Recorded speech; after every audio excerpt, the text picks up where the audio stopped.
I have an indicator that's going to tell you where the market is. I'm like, no, you don't, dang. Well, one day is Thursday, May 1st, 2025. And this is the week at charts. Obviously, I want to thank all you guys and girls for being here. I appreciate you taking time out of your busy schedule. Probably won't do a show next week in case you want to join us live. I do these shows usually on Thursdays at noon Eastern. And you can register at davelandry.com/webinar. So we talk about, well, obviously current market conditions, as usual, I have a lot to say about that. Things are kind of improving at the moment, though. Check back off. And your questions on trading, your favorite stock and crypto picks, feel free to just punch those in now. Add USD after a crypto pick, so I know it's crypto. There's my contact information. I'll give you a little bit more of that in just 1 second. I'm going to continue my series on a million little things will make you a successful trader. And this week's topic is something that I'm really going to flesh out. It's kind of like a subtopic, and there's going to be many little things under it, and that'll make a lot more sense when we get to it. And of course, Q&A. Feel free to ask any questions you might have. There's a disclaimer screen. As you know, you can lose money trading. Or as I often sum it up, all predictions are about the future, and a lot of stuff can happen between now and then. There's all my contact information. New this week is Substack, or last couple of weeks. Something I'm beginning to work on, and I'm pretty excited about that. It's a really interesting platform, and I actually really never heard of it until quite recently, or certainly never checked it out until recently. All right, let's talk about the mystery charts and the methodology in action. This is this week's mystery chart. This is a buy, believe it or not, in this market, huh? You can, there's the parameters down below, straight from the spreadsheet. If you want to look at these archives, you can go to davelandry.com/archives. And if you want to see the newer ones, you can go to youtube.com/Dave Landry. And if you want to see them live, of course, you can go to davelandry.com/trading service. Anyway, nice little trend higher, nice little pullback to the moving average. This is what I call a Landry-like pullback. Entries here, stop is here, initial profit target is up here. Notice that you pull back to the 30 EMA after 10 bars of Landry Light, and it's been in a longer term uptrend too. As you can see, going back for a long time, or just look at this big blue arrow. And the Landry Light just counts the number of bars, obviously, above, for uptrends, the moving average, the number of lows above the moving average. You can use your favorite moving average in a TFM 10% system. As you likely know, I use the 50-week simple. For this, I like to use the 30 EMA, but it works with all moving averages in all time frames. Anyway, AGI is a mystery chart follow-up. This one was not a mystery chart because I did mention it after it triggered here. It triggered and before I had a chance to make it a mystery chart in the weekly chart. So the mystery charts, I'd say 99%. Maybe they'll come, maybe a few come from Facebook. Mystery charts are always something that I either recommended directly through trading service or brought up in Facebook. But I'd say probably 95 to 99% come straight from a trading service. Anyway, this was one I recommended a while back. Nice uptrend. And this is a gold stock. And that's a really persistent uptrend for a gold stock. Notice that the bars tend to stack on top of each other, tends to go up day after day, and you could draw a line through quite a few of them. And then also notice that after this correction, the trend really accelerated higher out of the setup. And that's the ultimate goal, is to catch that parabolic move out of some sort of pullback. So I call this a TKO. It's kind of a TKO over 2 days. A TKO, you have a market make a new high and then it gets slammed, ideally the next day, because that means the most amount of people on the wrong side of the market. Also, notice you have a minor double top. That's a pattern I call a double top knockout, or a DTKO. And that's when you have a tiny little double top, a high surrounded by 3 or 4 at least lower highs, okay, followed by another high, or 2 highs, I should say, surrounded by 3 lower highs in between at least. Anyway, it gives you a little bit of a minor double top. The shorts get excited. They think that that's a little top. Shorts like to get in as soon as possible. They have a bit of an ego. In fact, it's actually a shorting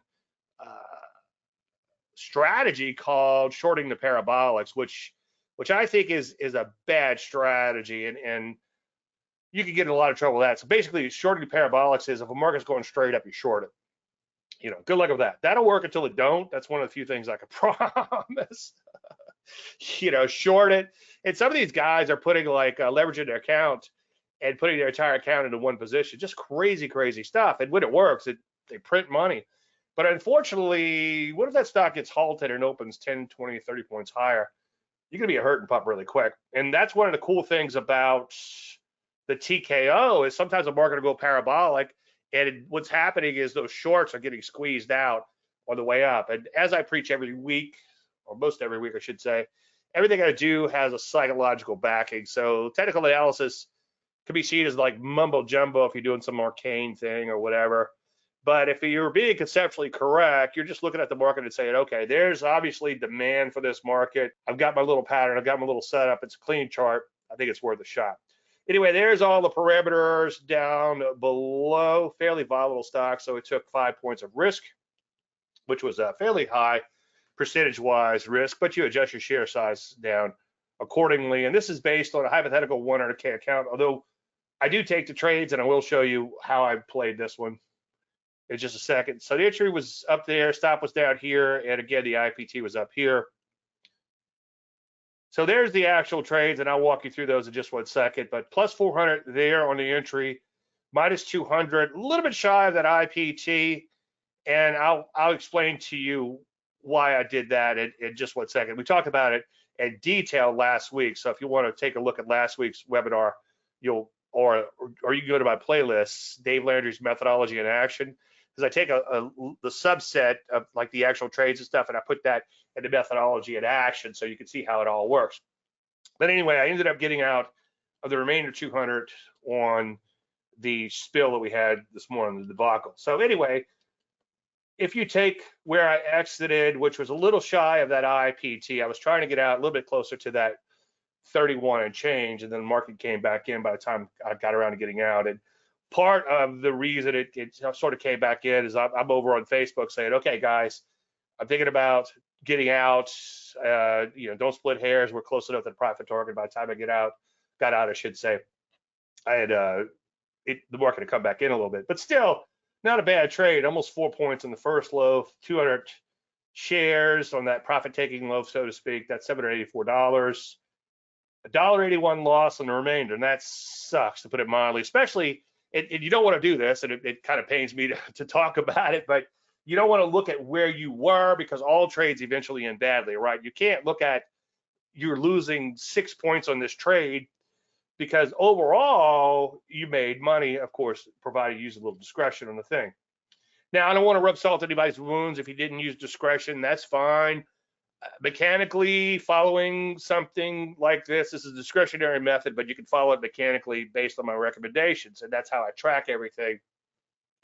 But if you are following mechanically, if you're new to trading, or if you lack discipline, then by all means get the reps in. And that's another one of those million little things I really want to harp on in upcoming weeks. By the way, I don't know if I said this earlier, I probably want to do a show next week. Got a lot going on. I do have a webinar for Metastock if you're interested in attending that. And all next week, webinars doing an online conference. So I'll put a link down below. Anyway, so overall, 784 on the first loaf. Remember, the first loaf on the 100K, you want to try to at least get 1% overall on the account, because we're risking 2%. And then, so that's $1,000. Unfortunately, you didn't quite get that $1,000. As I preach, the real money's in the second loaf, not in this particular case, but longer term. Occasionally, you'll catch that huge run, 300%, 400%, 500%. Doesn't happen that often, but every now and then, and sometimes you'll be in these trades for years. Again, doesn't happen that often, but it can. And that's the ultimate goal. And as I've said before, I was told I make it sound too elusive. And it is a little elusive. It doesn't seem like the trends come along often enough, but they come along just often enough to make it all worthwhile. Anyway, so overall in the trade, $422. Again, nothing to write home about. Better than the poke in the eye, I suppose. Keeps you in the business, and then you could say next and move on, and hopefully find some more winners. 422 on 100K, that's about 0.4%. over a fairly short period of time. So, you know, and you can play the annualized game. It's not bad annualized, but this is not our ultimate goal. This is just kind of a survival type of trade. And maybe the next one, maybe the TPR, or what was that? What was the other stock? There was another stock might take off for us. Anyway, there it is down below. So followed mechanically, $624 loss, 0.6 on your account, depending on how you want to look at that. That sucks. A little discretion helps again.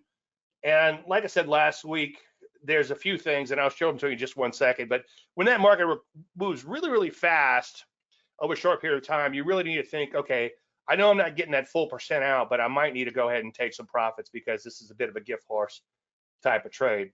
Now, here's again, there's the trades up there. So you can see the trade from this morning. You know, you come in, they had earnings last night, and oh shit, well, Dave, why don't you exit before the earnings? Well, what if they had blown out earnings, or what if they might have blown out earnings, but the market didn't like it, right? The market was expecting more, or whatever the case may be. But if you look at some of those really big winners, those aforementioned huge winners that we held for years, you had 10 or 12 or however many earnings periods over that period of time, and the trade just worked out, and you ride out those earnings, good, bad, or indifferent, via a trailing stop. But anyway, so when you have a gap open, a lot of times you have this panic selling on the open. And we actually could use this open gap reversal to our advantage. Like if we're trading, let's say you come in and you see a stock that's set up as a pullback, bigger picture, everything looks fantastic, like this trade looked going into it. And the next day you come in and it gaps down. Well, you might look to play an opening range breakout a la Toby Crable, right? And play that gap higher. That's an ogre, open gap reversal, and that's also a Russian doll because you're trading a pattern within a pattern. That could actually be a really good pattern to trade, especially if you're in a rip-roaring bull market, stock gets whacked, but a lot of people still want to own it, and it turns right back up. In this case, unfortunately, it did not work. You want to let that opening range sort of unfold a little bit, and knowing that if you wait too long and it keeps dropping, you'll lose a lot more than you intended to lose. But you got to give it a little bit of some room, but you have to have an uncle point in mind where you'll get out, no questions asked. And my hope was that it would find its low within the first 30 minutes or so of trading, or ideally first 5 minutes of trading. This is a 5-minute bar. And unfortunately, it did not. So I got out for a bigger loss than if I'd have just gotten out on the open. Well, it happens, and that's the trade-off, and that's probably why they call it trading. There's always a trade-off. Now, just to recap, again, when you're using a little bit of discretion, whether it be like a potential stop situation, okay, or a profit target being neared, you're not throwing caution to the wind. And like I said last week, nobody's perfect in their trading or analysis, and unlike the YouTube gurus will lead you to believe, okay? Nobody's perfect. So again, the example that I used last week was we had a stock that went down to $8.99 and our stop was at 9. This was years ago. And it was a little solar stock back when solar was hot, no pun intended. And there was, I try to remember exactly how it was. I think there was no actual trading there. It was just a print right at $8.99, but the market was actually bidding like 9 or higher after that print. So I don't know how that print happened. And it might have been legitimate. It might have been like 100 shares or 200 shares. It was not significant. However, mechanically and technically, it did stop out. And then somebody asked me afterwards, and then of course it took off, went up 300% or whatever the case may be. But somebody asked me after, well, why do you set your stop at $8.99? It's like, well, if I knew that it would only go to 9 and not below 9, then I'd have like some kind of secret or whatever, a holy grail, and I wouldn't share it, right? The bottom line is, as we'll get to in just 1 second, is that I've tried to multi-process. I'm sorry. But the bottom line is, again, I'll get to in a minute, is that we're on a level playing field, and that's a good thing, okay?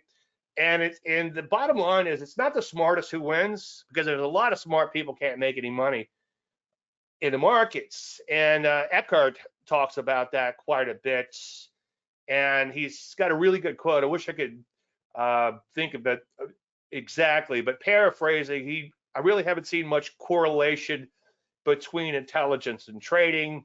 I know a lot of people who aren't intelligent that do really well. I know a lot of people that are intelligent that can't trade to save their lives. And basically, he's saying average intelligence is more than adequate. And I agree. And that's why I've taken on the name trend following moron. I didn't like it at first. I was very upset, and I was down in the dumps, because the person who called me that, I had a lot of respect for. And he was looking to do big business with me and all these big projects and stuff. And he got caught up in the markets, and he started fighting the markets, and he didn't like the fact that I was just, and I thought I was just kind of kidding around with him and all by saying, well, it looks like it's going up to me, and I draw my big blue arrows. And anyway, so it ended badly between us. But after getting over my initial, stages of grief, whatever, denial and whatever they are, the stages of depression and everything, I got to thinking about it, and there's a couple times where I was trying to buy the bottom or sell the top or whatever the case may be, and I got burned on it. And then I went back to doing my trend following moron stuff, and all of a sudden I'm like, wait a minute, Dave, maybe you are a trend following moron. Anyway, so we talked about this last week. This was the near miss again on the AGI. And you just need to ask yourself a few questions. How far has it gone? How fast has it gone? And how close is it to that IPT? Now, sometimes you'll watch it intraday and it just kind of gets, let's say we're looking at 31, just make the math easy. So it gets to like 29 and 75, and it comes back in a little bit, then it goes to 29.95 and comes back in, and just all day long it keeps bumping up right below that IPT. Well, then obviously you want to take that additional profit target. On the flip side, if you're blessed with a market that blows through it, then throw in a 1 point trailing stop or whatever the case may be, as long as you're 1 point above the IPT, of course. And then that way, at the least, you'll get the IPT, and then you have the possibility of squeezing out a little more. So the reason I'm talking about discretion is a little discretion goes a long ways, and it can really help you trading out. You have to get your discipline first before you can get your discretion. You might want to write that down: discipline and then discretion. Anyway, so if it happens really quickly, because those type of moves are very hard to sustain, then by all means, feel free to lock and load, and you should lock and load. All right, here's a mystery chart follow-up. This is CCL. This was a short. And down below is a Landry light. Actually, in this case, it's proper order. Sorry. This is bow tie proper order. Bow tie is 10 simple, 20 exponential, and 30 exponential moving average. And when the moving averages are in proper order, it means the 10 is greater than 20, greater than 30, going up. And that is illustrated down below. Now, when the moving averages begin to cross over, it goes from green, because they were in uptrend proper order, to yellow, because they're no longer in uptrend proper order, and then it goes to red once you're in downtrend proper order. Now, as a general statement, if it's green in uptrend proper order, that's a good thing, okay? But you still need to look at the chart. So an illustrator, and I want to come back to these week after next, and whenever we come back to the million little things after this week's. But these illustrators, as I like to call them, because they're not really indicators. They don't indicate anything. Yeah, I saw yesterday somebody's like, I have an indicator that's going to tell you where the market is. I'm like, no, you don't, dang. Anyway, Caddyshack, yeah, that's one of those movies you go back and rewatch, and it's just not that funny. I want to go watch rewatch Naked Gun. I have a feeling it won't be as funny. Airplane's another one of those. But there are a few lines. I speak jive. That was pretty damn good. Anyway, so even though you've got mostly green down here, pay attention to what's happening in the market. Okay, we started making new highs here. That's a good thing, right? And we've got lots of green. All right, so this market's looking pretty good. But then it comes back in. So always pay attention to your net price change. Even though it broke out a little bit here, going back a couple of months, you could see on a net basis, it really hadn't taken off that much. So we know this market's losing steam. Now, we don't do all this analysis until we have the setup, okay? So it's not like I'm going to spend 10 minutes doing this analysis on this chart, although it really only takes a minute. What I'm going to do is I'm going to wait until I have a setup, and then I might do something, okay? And then I'll do all that other analysis. So here we have the bow tie, and that's when the moving averages come together fairly quickly. This is a fairly tight one. Sometimes you get a sloppy one, and it may or may not be worthwhile. There might be another pattern there, but in an ideal world, you want them really, really tight. And also a little tip here, add the 50 simple moving average in. That gives you a good reference point. And when that bow tie intersects at a sharp angle, okay, when the moving average is hit it at a sharp angle, those tend to be the best. And keep in mind the bow tie is designed to catch more of a gradual type of rollover. So notice here it's like it's going up and up and up and up and up and up and maybe not going up anymore. Oh, it's going up a little more. And then the longer term momentum obviously has slowed, and you're beginning to get that inverted cup look. Classical Schwabach, Edwards and McGee, and more modern classics like Pring type of setup. Anyway, I showed Pring my tattoo, and he's I got a picture of him. It was kind of a pinch me moment. It's kind of exciting. And he said, I'm well armed for trading. Anyway, so there's your bow tie. Kind of gives the appearance of a bow tie, obviously. A little bit of a pullback. All you need is a 1-bar pullback, ideally a higher high and a higher low. And the entry was here, stop was up here.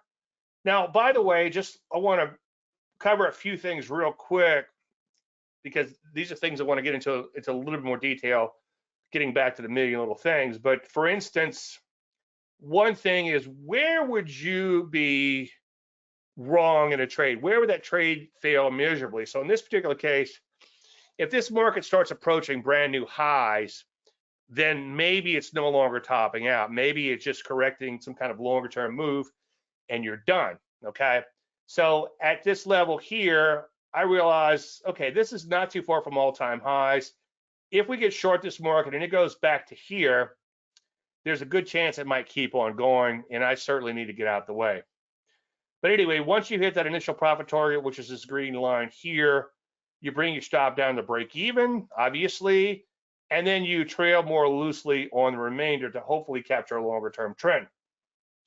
Capturing a longer term trend on the short side is way more harder than capturing one on the long side, unless you're blessed with like a big gap down and the stock just dies out over the next 10 years.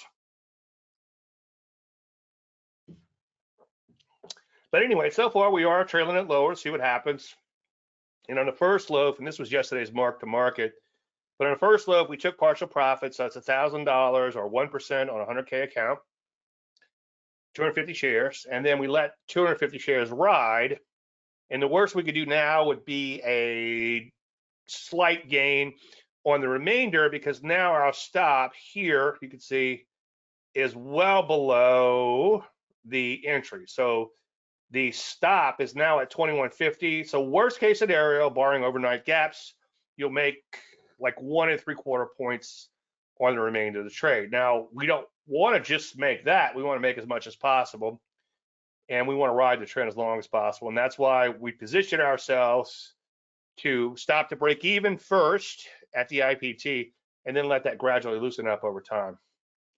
But anyway, so far so good in the second loaf, and that's the last stock in the portfolio. So if the market makes new highs, goes in, I hope it does. As I tell my people often when we start shorting, I would much rather, I don't want to get stopped on the shorts. Ideally, I like to get initial profit target, but I'd much rather bigger picture, longer term, to put on some shorts and get stopped out of those shorts and have the market go up for a long, long time, because it's much easier to trade the long side than the short side. But as I preach, and I'm kind of a little wound up, but as I preach, you're not gonna get rich on the short side, but the magical thing that it does, so to speak, is it lets you see, or helps you to see, both sides of the market. So if you trade bow ties to the downside and you're in a stock and it bow ties to the downside, then you need to really reevaluate whether or not you should be long that stock. And as I said 10,000 times at least, not to pick on them, it is what it is. My friends and colleagues who run a lot of money in long only charters, and I don't blame them because shorting can be a pain in the ass, right? But they tend to be a little bit more glass half full at all times than glass half empty. And we'll come back to that, seeing the market not clearly because you have a position on in just 1 second. But if you play both sides, you tend to see both sides, and that's the biggest help that the short side will give you. Playing the short side is that it really helps you to see both sides of the market.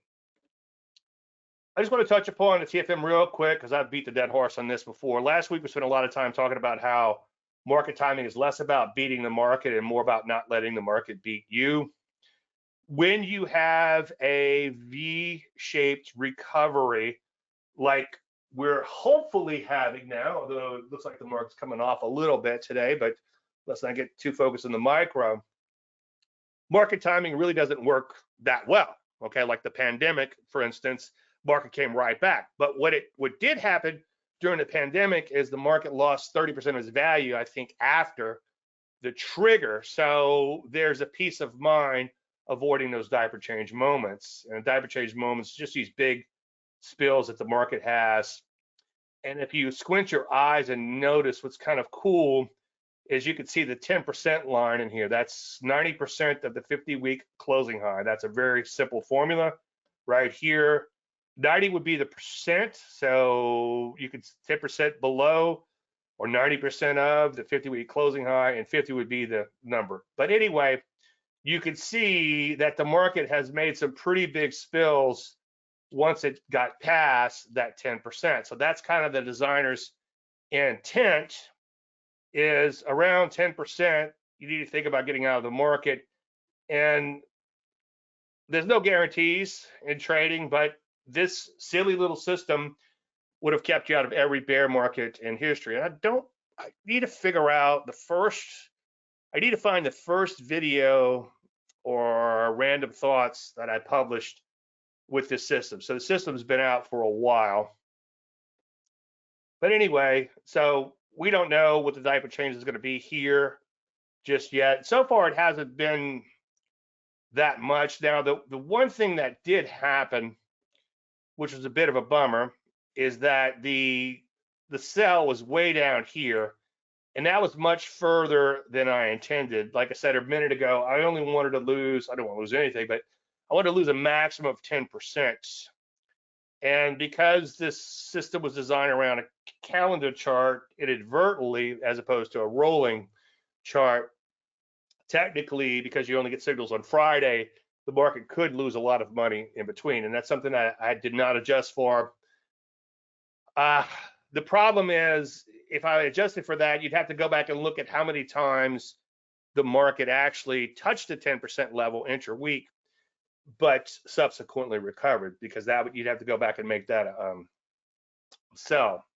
But anyway, so far it's kind of going straight back up since the sell after a bit of a dip, not much, but we'll see how it shapes out. And again, like I showed last week, the only time market timing works, I should say, provided that you have an occasional bear market, and a market, as it will, loses 50% or more of its money. And back in the 30s, obviously, late 20s, the market lost 83% of its money and value. And then you're thinking, well, that was then, this is now. I know I say this all the time.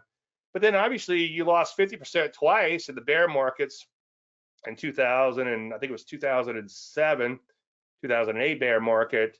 The market had a really big drop. Now, these diaper changes in this spreadsheet are actually after the exit, okay? So that's not the total drop, that's the drop after the exit based on the low of the move, which is LOM here. And again, market timing works as long as the market doesn't come right back and sells off fairly hard. A lot of the guys in the gym, the old guys, they're like, well, I'm just going to hold on, we'll see what happens.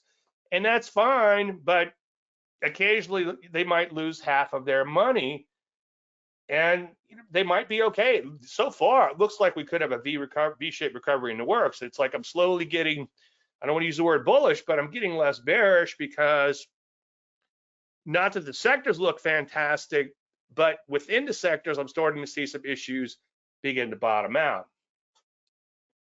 Anyway, so that was a sell signal on the Qs. We did have a little bit of a diaper change there, but not a huge one, 3%, 14 points. And I was long 100 shares in this one, as I've mentioned before, back from this signal way back in 2023.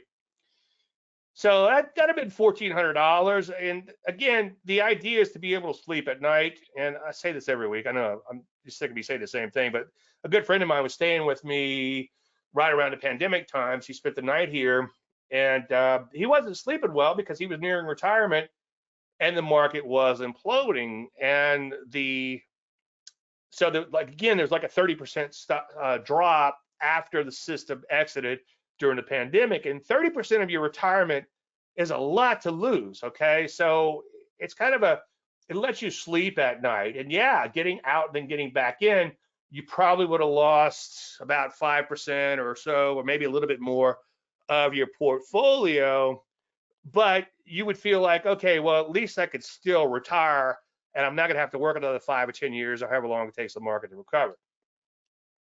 So market timing only works when the market don't. Might need to flesh that out a little bit. A couple things I want to show you this week with the Landry 100. Again, like I've been saying, it's a proof of concept thing, although I did take some very small trades. Of course, the bear market started right as I began to experiment with it at real money. And that tends to happen with this momentum type of thing. You got to be careful of that. But anyway, speculation is still alive and well, even in a bearish market. I don't want to say it's a bear market because technically it's not a bear market yet, but it had looked a little iffy here and there. But anyway, this was, as I say each week, these are all bought at new highs. I don't recommend just rushing out and buying stocks at new highs unless you're going to buy at least 100 of them, okay, or some significant number, and we've yet to figure out what that significant number is. I think Jeff, who might be here today, he statistically has some thoughts on that. Something I need to flesh out with him a little bit. But the reason you just don't want to buy a few is because every now and then one will get whacked, which I'll show you in just 1 second. But as far as a proof of concept, you are much better off buying markets that are going up than markets that are going down. So the buy was on this day here. It didn't do a whole lot initially, but it eventually did take off. And so far, it's up 187%. Now, this was a couple days ago, the day after this one went into the portfolio. And again, this is not real money. I did take some of these trades on a very small basis, like that TOI I just showed you. I am long that one from my experiment. I'm also long that one from, it was an honorable mention in last night's service, and I did take the trade. So I am long that one too. It's college fund worthy. I mean, if you got kids, grandkids, college fund, just put everything into that. I'm joking, obviously. But seriously, put everything into it. No, don't do that. Anyway, so this had this huge move, 126% overnight. Okay, so it can happen, right? And that's the ultimate goal, is just have something take off. Unfortunately, so is the risk. So take a look at this one. And ironically, on the same day, this thing imploded 43%. And those were both trades, so to speak, or whatever, that were only in a day or two. So it happens. And that's why if you were to do something like this, you'd want a big portfolio as far as number of stocks. So you're catching some of those 200 and 300% winners. And if you get stopped out on something at some kind of huge loss, then so be it.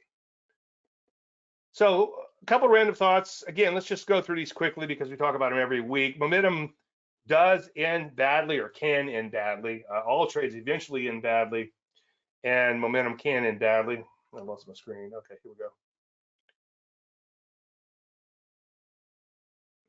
Now, relative strength of the bear market is okay. So we really didn't have enough bear market here, so to speak, to see how that's going to work out. But if you go back and look at some prior presentations when this market was beginning to topple, we had places like drugs, major drugs, which are still kind of hanging in there, and a few other areas but then they rolled over too. So eventually they find you. So you got to be really careful playing relative strength in the bear market. Now it's still a great way. I didn't spend too much, or I didn't spend any time on this week, but if you go in and look at the stocks, or maybe in those screenshots, you'll see there's a lot of golds in there. There's some defensive stocks like tobacco. There's some stocks that can be super speculative like biotech and medical. So it's a great way to see where the money is flowing, especially in a bullish type of market. Cash is not trash and treated like an asset class. So this list went down to about 60 something or 70 something not that long ago, but I've actually been able to find stocks to put back into it, even though the market hasn't been fantastic. But I will, if the market were to keep dropping lower and lower and lower, then these stocks would be taken out one by one, and sometimes more than one by one, obviously. And I'd have fewer and fewer stocks if no new stocks are coming in.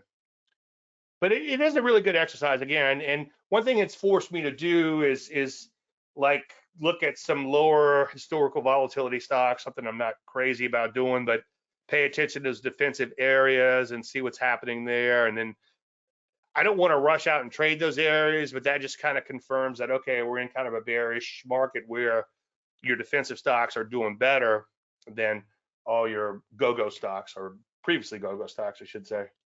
I started a series a while back called A Million Little Things, and just a brief intro, as I've said 1,000 times, everyone thinks that something great epiphany or something's going to happen, and then bam, I'm a trader. Okay, I'm good to go. It doesn't work that way. It's actually a million little things that are going to make you a trader. And I know I beat the dead horse on a lot of these concepts, and you'll probably see me revisit quite a few. In fact, this superpower series, so to speak, I'm going to go back and talk about a lot of those things. It's like you have to constantly do them. It's not like you got a million little things, number 985,000 or whatever. Do this. It's like you have to always do this. It's not like you do that once. It has to be part of who you are. It has to be somewhat automatic in your execution. But one thing I was thinking about was identify superpowers needed and develop them. Now you're thinking, okay, well, Dave, I can't time travel, okay? And I don't have a crystal ball. So you can't go back in time, and you can't see the future. You can only see the present. So how are you going to develop these superpowers? Well, the good news is it's far from easy, but it can be done. And the bottom line is there's no holy grail, okay? Again, in spite of what the YouTube gurus tell you. This means we're all playing on a level playing field. We have the same information as everybody else, especially if you're a technical trader, okay? If you're a fundamental trader, then there's no way you're going to have a fraction of a percent of what the institutions have, okay? Easy for me to say. They have thousands on staff. They have these computers, supercomputers. They have all kinds of stuff, right? And all types of data and all. And most of them, by the way, with fundamentals, obviously can't beat the S&P 500. They also can call up, if you're a big institution, you probably have some of these CEOs on speed dial. You can call them up. So you've got more inside information than the average Joe. So that's one reason, one argument, I should say, against fundamentals, or certainly as a private trader trying to use fundamentals. But the good news is you're playing on a level playing field. Market goes up, markets go up, markets go down, and markets go sideways. So leading into this series, or sub-series, I should say, I've been writing a lot lately on these superpowers, and I have a little digital notebook, and I've been writing about them for a few weeks now.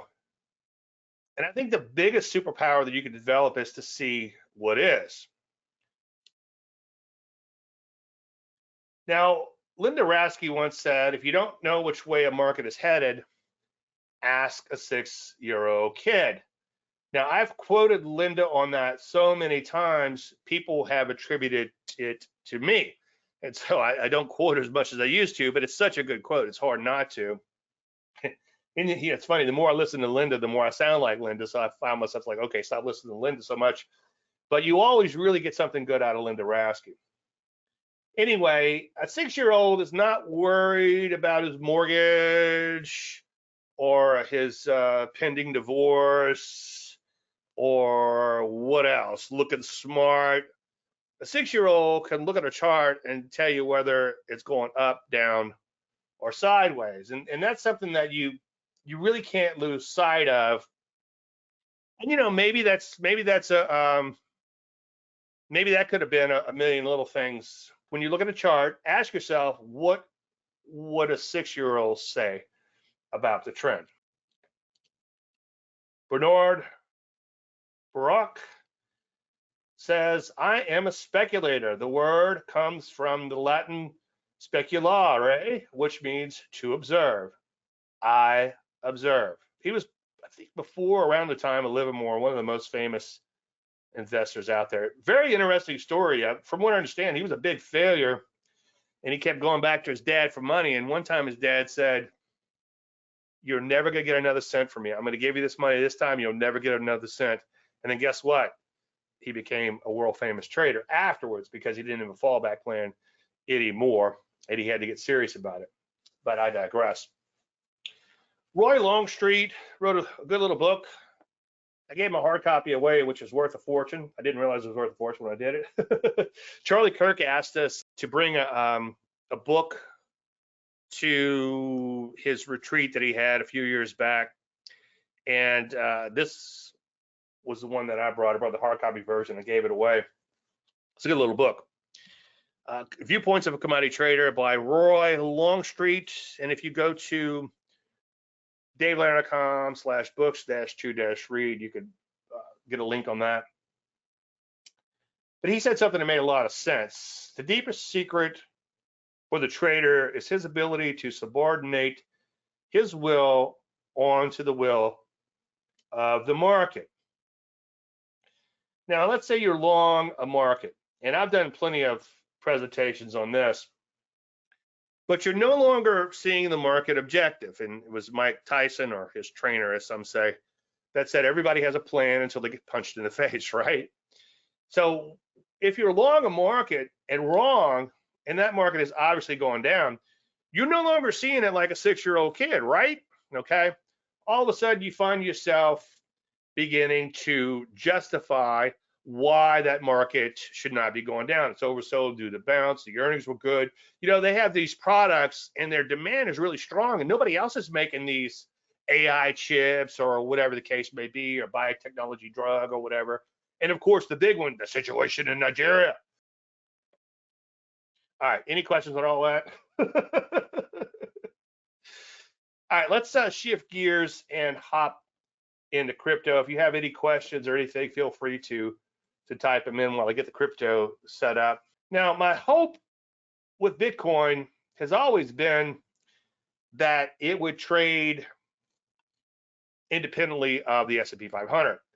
And if you were to go in and do like a Bitcoin versus the S&P 500, you would probably see that there's a high correlation, or at least they used to be. So let's take a look at that. Bitcoin, USD, and then let's put in the S&P 500. Okay. So it'd be great to have an underlining one, but you can see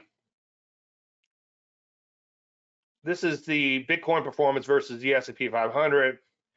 And there's a lot of flat times in here, and it does outperform it here and there, but for the most part, if you would look at a chart with, I don't know how to do it on the fly on this particular thing, but if you put the P's underneath Bitcoin, that's what I probably should have done instead, you would see that there's a very high correlation to the two. The two markets tend to move in tandem. Now, in more recent times, you can see, nice little Landry light here, Bitcoin is beginning to pull away from the S&P 500, and we're having a pretty good day here. It still has its work cut out for it. We have lots and lots of Landry light, okay, above the 30 EMA. That's a good thing.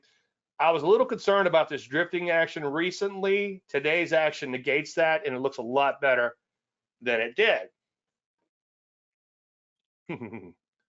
Richie pointed out that said hope earlier. Yeah.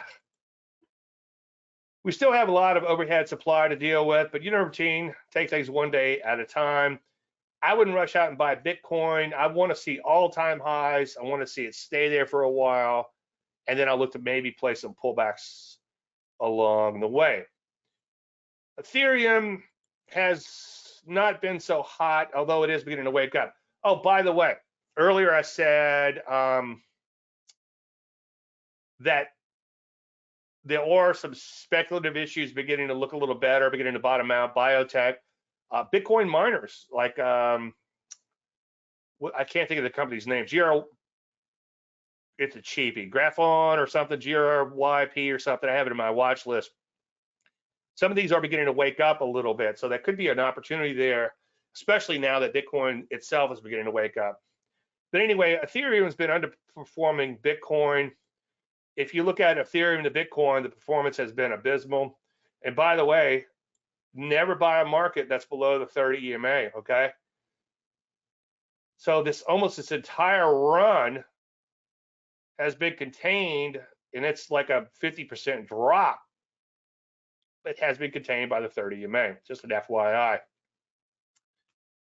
Anyway, now that Bitcoin's waking up a little bit, it can really help you to be the bellwether.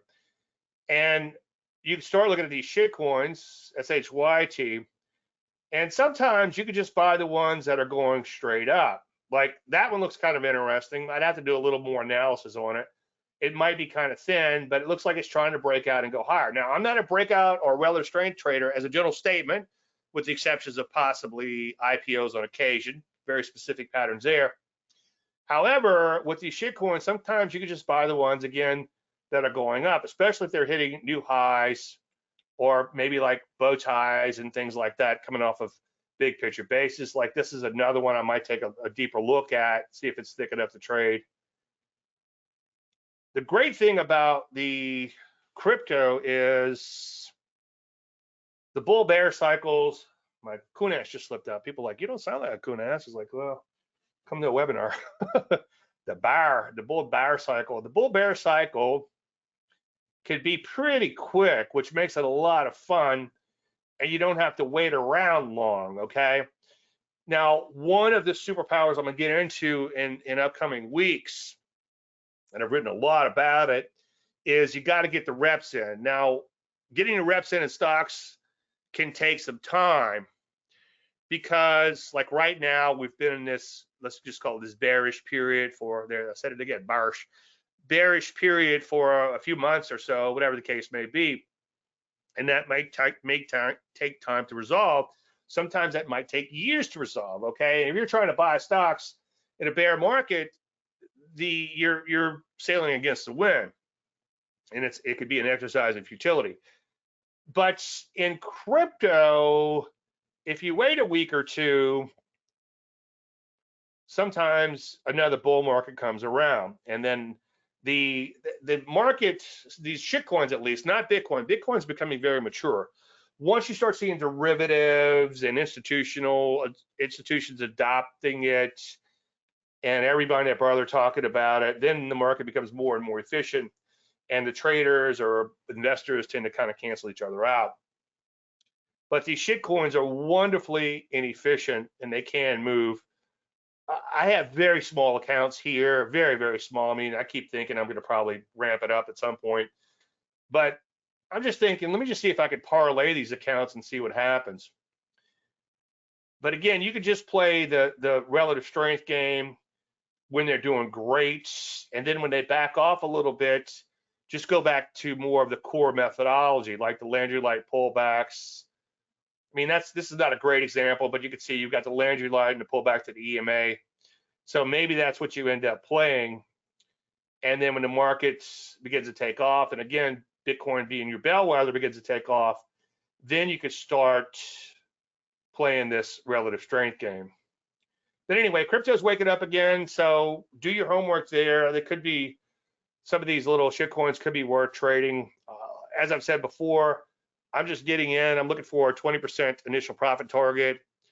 Ideally, I probably should adjust it to whatever it requires, just like I do with stocks. But for now, it seems like 20% is a good round number.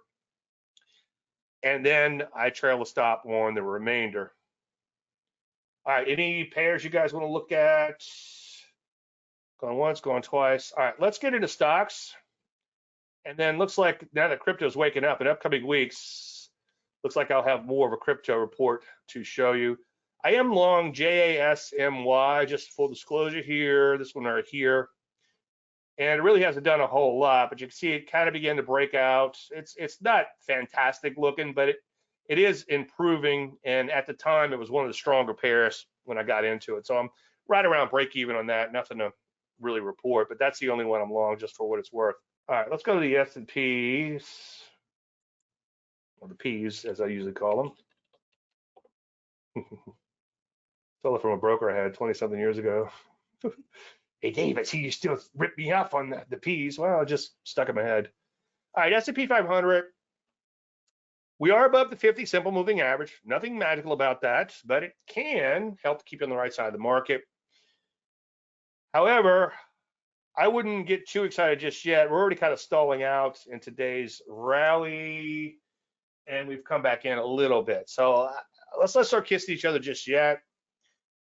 Ideally, you want to see us get above the 50 and stay there. And while we're wishing for things, get above the 200 and stay there. And then, of course, have the bow ties flip back up to uptrend proper order. The highest and best use of something like a bow tie is coming off of all-time highs like this, or possibly all-time lows in individual stocks like commodity-related stocks often go down and bottom out forever, gold, oil, etc., and then take off. So it works better, these transitional type of patterns, it works better off the fringe, the major highs and major lows. But they can be useful at higher levels to help keep it on the right side of the market. So this is why I hadn't been extremely excited just yet, because this just looks like a big fat retracement. I'm not going to actually measure it,